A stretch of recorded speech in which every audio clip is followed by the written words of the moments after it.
Buriram was supposed to be about blistering pace, KTM dominance and Pedro Acosta's sprint masterclass.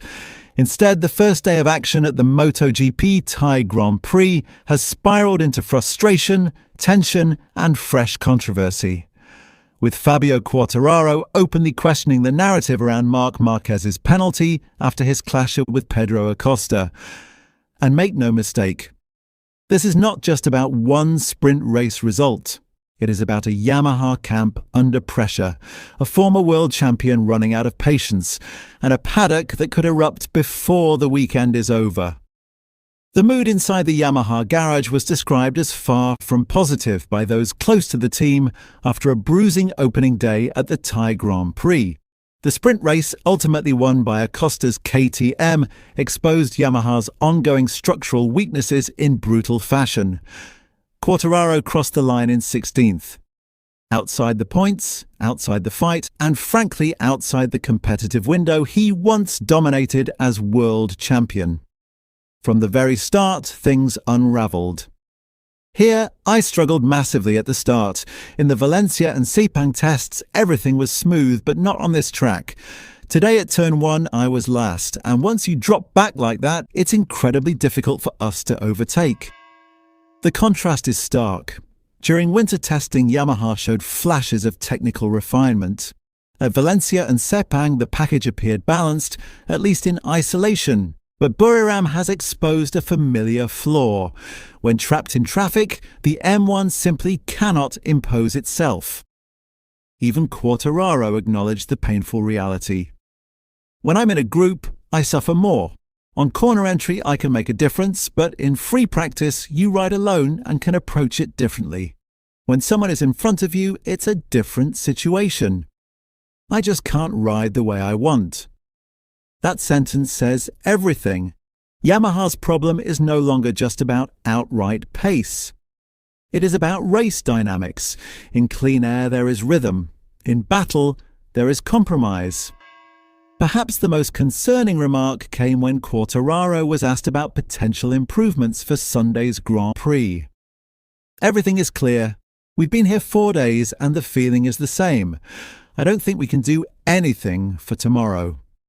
For a rider of his caliber, that is an unusually bleak assessment.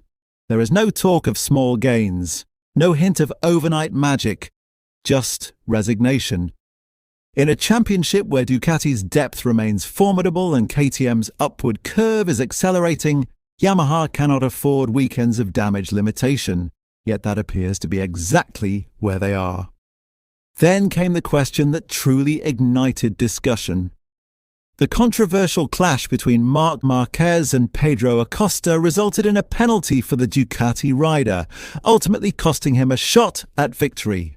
Race direction deemed the maneuver excessive after contact pushed the limits of track boundaries. Quartararo's response was measured, but revealing. I didn't see it live, only on TV. I understand the penalty, but Marc stayed on track. It was critical, yes, but honestly, I'm glad I'm not race director. For me, it was a clean overtake. I'd say 50-50. It depends on the point of view. Marc went slightly wide, but he was still on track. This is significant for 2 reasons. First, Quartararo does not fully condemn the penalty, he understands it. Second, he openly suggests the move could be interpreted as clean. In modern MotoGP, the margins are microscopic. Riders are attacking at the absolute edge of tyre grip, aero influence and braking stability. Moves that would once be celebrated as brave are now dissected frame by frame. Marquez is a master of riding that boundary. He has built a career on it. The question is whether race direction is now recalibrating what acceptable risk looks like in 2026. From a journalist's perspective, this is less about one decision and more about consistency. If this is a penalty-worthy offence, the same standard must apply across the grid. Riders will be watching closely. There is also a psychological layer here. Quartararo is not fighting for podium this weekend, but he is still fighting for credibility. Yamaha's stagnation contrasts sharply with Ducati's technical evolution and KTM's aggression. In that climate, any controversial decision involving a title contender inevitably fuels debate. And when a former world champion publicly labels a race-defining penalty 50-50, it adds oxygen to the fire. The Buriram heat is intense, but the political temperature inside the paddock may be rising even faster. With Yamaha struggling for traction, Ducati navigating scrutiny, and KTM proving they are no longer outsiders, this Thai Grand Prix weekend feels combustible. Sunday's race could be dramatic on track. Off it, potentially explosive. What makes Quartararo's frustration even more striking is the underlying technical pattern that continues to haunt Yamaha. The M1 still appears overly sensitive to dirty air, particularly in heavy braking zones where stability becomes unpredictable once the front tyre temperature rises. At a circuit like Buriram, dominated by hard acceleration and stop-and-go braking, that weakness is brutally exposed. Riders behind other bikes are forced to adjust braking markers, reduce corner entry aggression, and compromise exit lines. For Quartararo, whose riding style depends on precision and fluid corner speed, that limitation effectively neutralizes his strongest weapon. When he cannot carry that natural entry speed, the lap time deficit grows exponentially. There is also a deeper concern inside the Yamaha camp: development direction.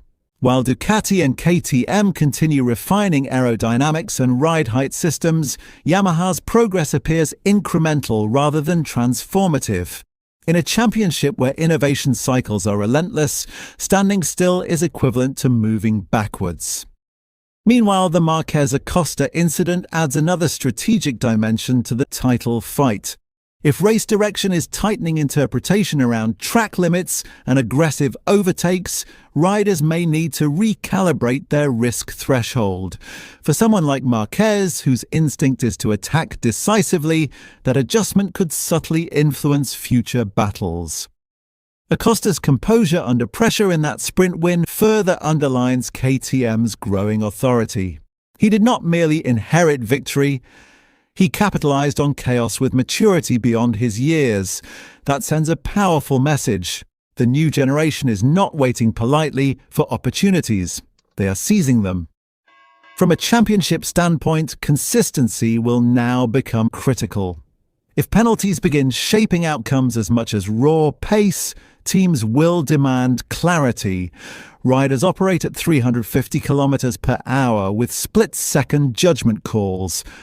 Ambiguity in regulation interpretation only increases tension inside the paddock.